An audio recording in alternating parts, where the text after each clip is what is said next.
Good evening and welcome to Dream Nest Stories. Tonight, there is nowhere you need to be, and nothing you need to hurry toward. For a little while, you can let the modern world grow quiet around you.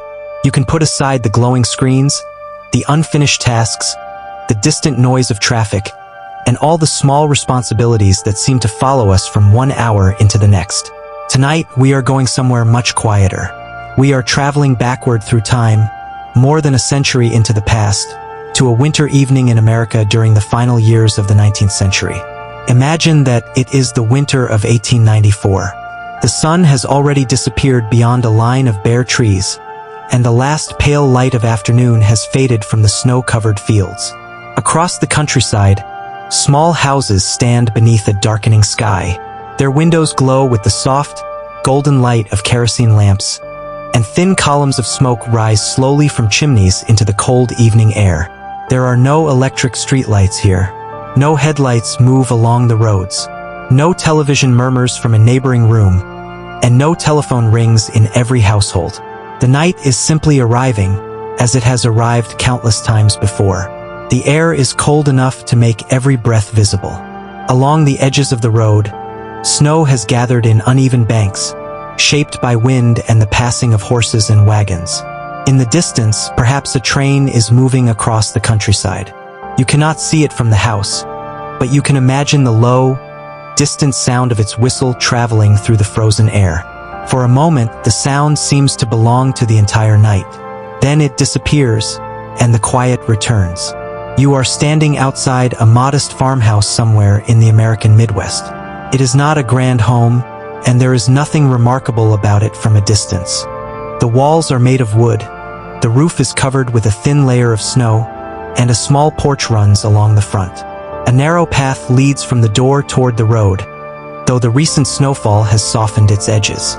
Near the side of the house, a stack of firewood waits beneath a simple shelter. It is not merely a pile of wood.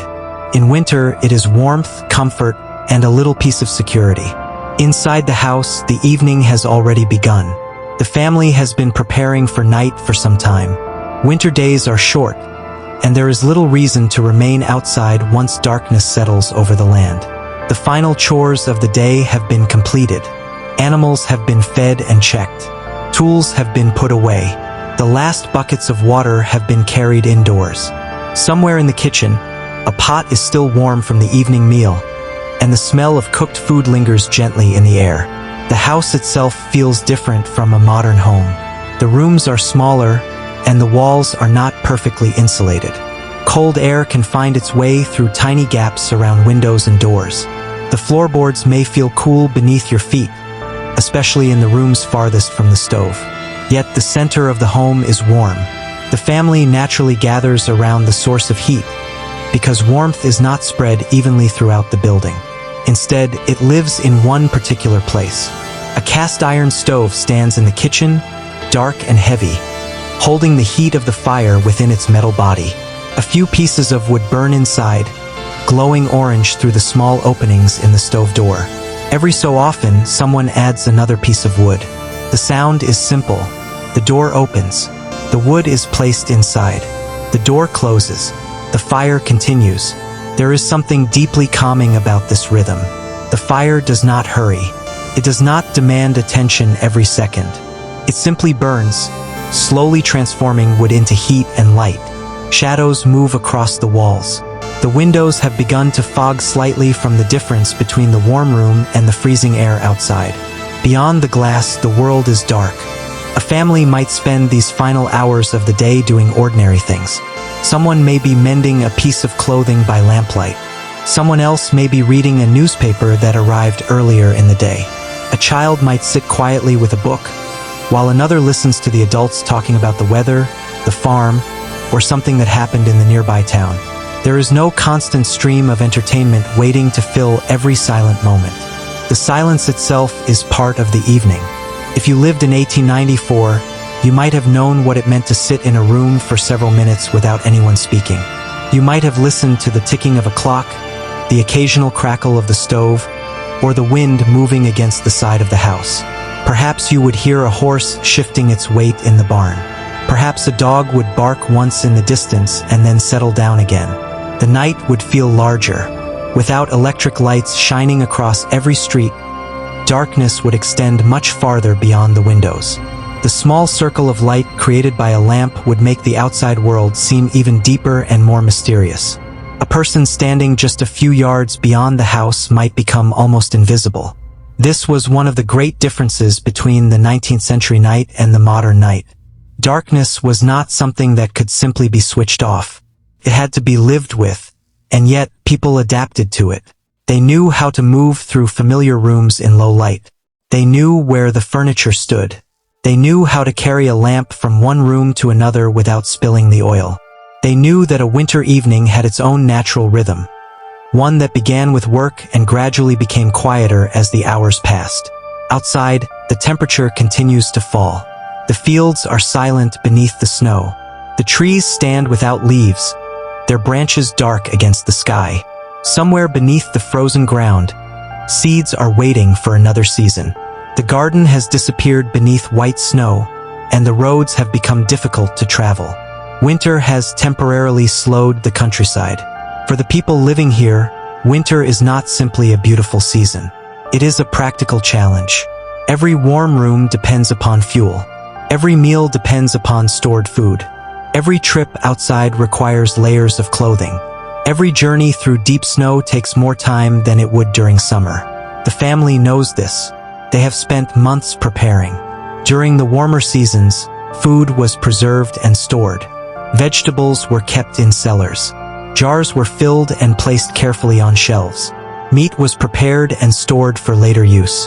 Firewood was gathered and stacked before the coldest weather arrived. Winter survival was not usually a dramatic event.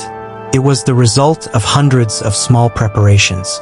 A person who had remembered to repair the roof in autumn might sleep more comfortably during a January snowstorm. A family that had stored enough firewood could remain warm. Someone who had remembered to mend a winter coat before the cold arrived would be grateful for that small decision. Life depended on ordinary things being done at the right time. As the evening grows darker, the family begins to settle into a slower rhythm. Perhaps dinner has already been eaten. The dishes have been washed. The kitchen table has been cleared. A few crumbs remain, but no one is in a hurry to remove them. The day is ending. A lamp burns on a nearby table. This flame is small, but it is enough.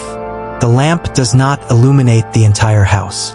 It creates a warm circle of light, leaving the corners of the room in shadow. If you were sitting there, you might notice how different the room feels compared with a modern home. There is no bright ceiling light filling every corner. There is no blue glow from a television. There is no phone resting beside you, waiting for the next message. Instead, there is simply the lamp, and the fire, and the people sitting nearby. Perhaps someone begins to tell a story. It might not be a famous story. It might not be written in a book. It could simply be something that happened years earlier. A journey taken in bad weather. A neighbor who once became lost in a snowstorm. A childhood memory. A story about the railroad. A strange event that happened in the nearby town. These stories were part of family life. Before recorded entertainment became common, people created their own. They talked, they remembered, they listened, and sometimes they simply sat together. Outside, the wind rises slightly. It moves across the fields and brushes against the house. Snow touches the windows in soft bursts. The house makes small sounds as the temperature changes. Wooden walls expand and contract. A floorboard creaks somewhere in another room. None of this is unusual. In fact, these sounds are familiar. A person who lived in such a home would probably not be frightened by every creak. The house had its own language, and the people who lived there knew it. They knew the difference between the sound of wind against the roof and the sound of an animal outside. They knew when a door had moved because of the cold and when someone was actually walking through the house. Familiarity made the darkness feel less threatening. Still, winter nights could be difficult. If the fire went out, the house could become cold quickly. Someone might need to wake before dawn to add more wood. In particularly cold weather, water could freeze. Windows might become covered with frost. The coldest corners of the house might be almost impossible to keep warm. This is why bedtime was not simply a matter of walking into a bedroom and turning up the thermostat. There was no thermostat. There was no central heating. There was no easy way to make the entire house comfortable with the movement of a single hand. Instead, people learned to sleep according to the conditions around them. Bedrooms were often cooler than the main living areas. Families used blankets, quilts, heavy clothing, and other layers to retain warmth. The bed itself became a small world of warmth. Imagine now that the evening has grown late. The fire has been reduced. The lamp is still burning. One by one, the family members begin to leave the warm kitchen. A child walks down a hallway carrying a small lamp. The light moves gently across the wooden walls. Outside the windows, the snow continues to fall. The bedroom is colder. For a moment, you can feel the difference. The warmth of the kitchen seems far away. The bed waits beneath layers of blankets. The sheets may feel cold at first, but gradually the warmth of the body begins to change them. The room is quiet. Somewhere nearby, the house settles. Perhaps you can hear the wind. Perhaps you can hear the distant ticking of a clock. And then, slowly, the world becomes still. This is what a winter night in 19th century America might have felt like. Not dramatic. Not constantly dangerous. Simply different. The people living through these nights did not think of themselves as characters in history. They were simply living their lives. They worried about ordinary things. They had good days and difficult days. They laughed with friends, worked long hours, raised children, cared for animals, wrote letters, read newspapers, and went to bed at night hoping that tomorrow would be a little kinder than today. History is often remembered through presidents, wars, inventions, and great events. But most people experienced history differently. They experienced it in kitchens, in barns, in bedrooms, on quiet roads. They experienced it while waiting for water to boil, while repairing a fence, while walking home through falling snow, and while sitting beside a warm stove at the end of a long day. And perhaps that is what makes the ordinary past so interesting. Because beneath all the dates and historical events, there were people who simply wanted to be warm. People who wanted enough food for the winter. People who wanted their children to be safe. People who looked out through windows at falling snow and wondered what the next morning would bring. The night continues. The house is now almost completely quiet. The last lamp has been extinguished. Only the faintest glow remains from the dying fire. Outside, the farmhouse is surrounded by darkness. The fields stretch away beneath the snow. The road is empty. The trees stand motionless except when the wind moves through their branches. If you could stand there in the middle of that winter night, you might see only a few points of light in the distance. Another farmhouse, perhaps a small village, perhaps the distant glow of a railroad station. Each light represents another household, another family, another group of people sleeping beneath blankets, listening to the same winter wind. The entire countryside is resting, and slowly you begin to realize something. The night is not empty. It is simply quiet. There are sounds everywhere, but they are soft sounds. The wind, the trees, the distant movement of an animal, the occasional crack of a fire, and beneath it all is the steady rhythm of sleep. For a moment, imagine lying in that old farmhouse. The blanket is heavy. The room is cool. The outside world is covered in snow. You can hear the wind moving gently around the corners of the house. There is nothing you need to do. No message requires a response. No alarm is demanding your attention. No screen is waiting to be checked. The night is simply the night. And perhaps after a long day of work, that was enough. The 19th century had its hardships. Life could be physically demanding, and winter could be unforgiving. Yet there were also moments of quiet that modern life sometimes makes difficult to find. A person could sit beside a fire and watch the flames without feeling that they should be doing something else. A family could gather together without the distraction of a dozen different devices. A winter evening could pass slowly, and when it was finally time to sleep, the darkness outside belonged to everyone. Now, as our journey through this winter night comes gently toward its end, imagine the first faint signs of morning beginning far beyond the horizon. The snow is still there. The trees are still bare. The road is still quiet. But somewhere in the distance, the darkness is beginning to soften. Inside the farmhouse, the fire has almost gone out. Soon someone will wake. Soon another piece of wood will be placed into the stove. Soon the house will begin to warm again. Another day will begin. But for now, the night remains. So let the old farmhouse grow quiet once more. Let the snow continue to fall softly across the fields. Let the distant railroad disappear into the darkness. Let the warm memory of the fire remain. And as you rest, you can imagine that you are lying safely inside that small 19th century home, listening to the wind outside and feeling the quiet warmth of the room around you. The world of 1894 is far away now. Its roads, its lamps, its wooden houses, and its winter nights have become part of the past. But for just a little while, you have been there. You have watched the sun disappear. You have heard the fire crackle. You have seen the small circle of lamplight. You have listened to the wind move across the snow. And now you can let that world slowly fade. The farmhouse is quiet. The fields are quiet. The entire countryside is sleeping. And you can sleep too. Good night, and welcome to the quiet past. The first hint of morning arrives long before the sun itself appears. It begins as a subtle change in the darkness, almost too gentle to notice. The sky beyond the eastern fields softens from deep black to a quiet shade of blue-gray. Inside the farmhouse, however, the rooms remain dim. The fire has burned low during the night, leaving only a few glowing embers beneath a blanket of white ash. The warmth that filled the kitchen the evening before has slowly faded, and the air now carries the crisp chill of a winter dawn. The first person awake is often the one responsible for the fire. Before breakfast can be prepared, before the animals can be fed, before anyone else begins the day, the stove must come back to life. A careful hand opens the small iron door. A few dry pieces of kindling are placed inside, followed by thin sticks saved for this very purpose. Soon, a tiny flame begins to dance among the wood, and within minutes, the familiar crackling sound returns to the quiet house. Outside, the snow reflects the faint morning light, making the landscape appear brighter than the sky above it. Every fence post wears a white cap of snow.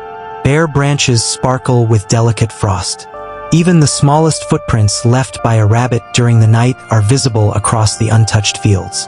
The world feels peaceful, almost as though it is holding its breath before the day's work begins. There is no loud alarm clock echoing through the rooms. Most families wake naturally, guided by routine and responsibility. Winter mornings often begin before sunrise because every hour of daylight is valuable. A farmer cannot simply wait until the weather feels comfortable. The animals still need care, no matter how cold the morning may be. One by one, members of the household begin to rise. Thick wool socks are pulled over cold feet. Heavy sweaters and sturdy boots are gathered from beside the bed. Before stepping into the hallway, many pause for a moment, taking a deep breath as they prepare to leave the warmth beneath the blankets. The floorboards feel cold, and the air reminds them that winter has not yet loosened its grip. In the kitchen, breakfast is simple but filling. Fresh bread baked a day or two earlier is sliced carefully. Oatmeal simmers slowly in a cast-iron pot.